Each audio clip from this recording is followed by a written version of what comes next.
As I begin to speak, we are on a floating rock in space that is infinitely expanding. When you think about it, we are minuscule organisms. However, our relative size, we are still unique beings. So today, I will be sharing various co-cultures and cultures that Marina and I identify with. Marina's Mexican culture, then my music playing culture, and how I remain diligent through our similarities and differences. Marina's Mexican culture demonstrates values of a masculine culture as well as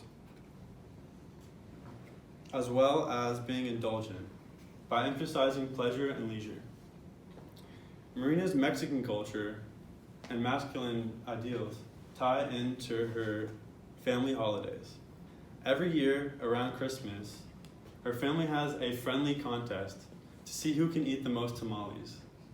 Last Christmas, Marina squared up against her sister to go head-to-head or stomach-to-stomach with her sister to see who can eat the most tamales and claim the family title.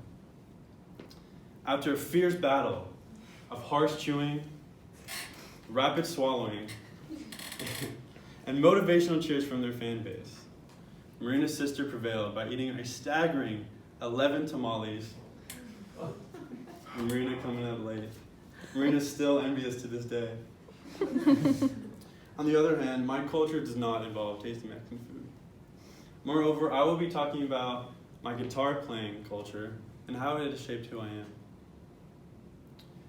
I find that in my music culture, we portray low power distance values as well as individualistic culture.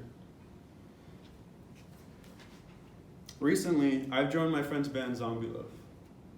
When we make music, we always emphasize that we should always have what we think is good. Moreover, we should always be ourselves and play what we think is good. An example of our individual ideology is that every member, including me, in our spare time, writes and records our own music. When we mesh together our individual talents, we create a product in which we can always look back on and improve on. We can always look back on and improve and maybe, hey, how'd you play that? Hey, yeah, I played it like this, and then you go like this, and oh, I like how you did that. It's always, we prey upon our individual talents and how we play things.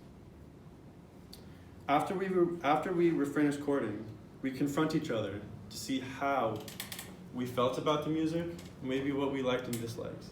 And that's an example of our low power distance culture, because we don't like to hold power over one another. We don't like to, maybe ridicule each other.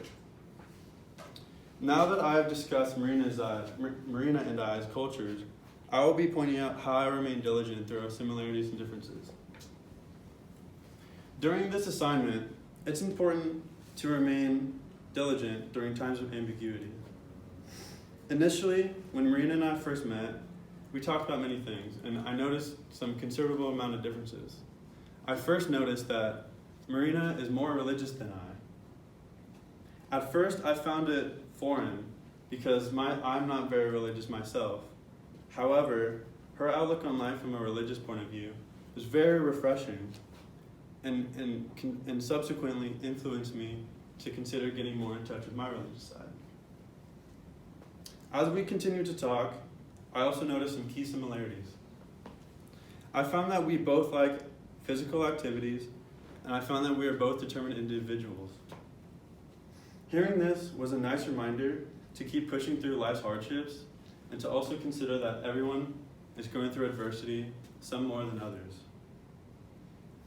So today, I've discussed the various differences, I've discussed the various cultures that Marina and I have identified with, and how our unparalleled similarities coincide with one another. It's important to remember that each and every one of us is unique and different in our own way.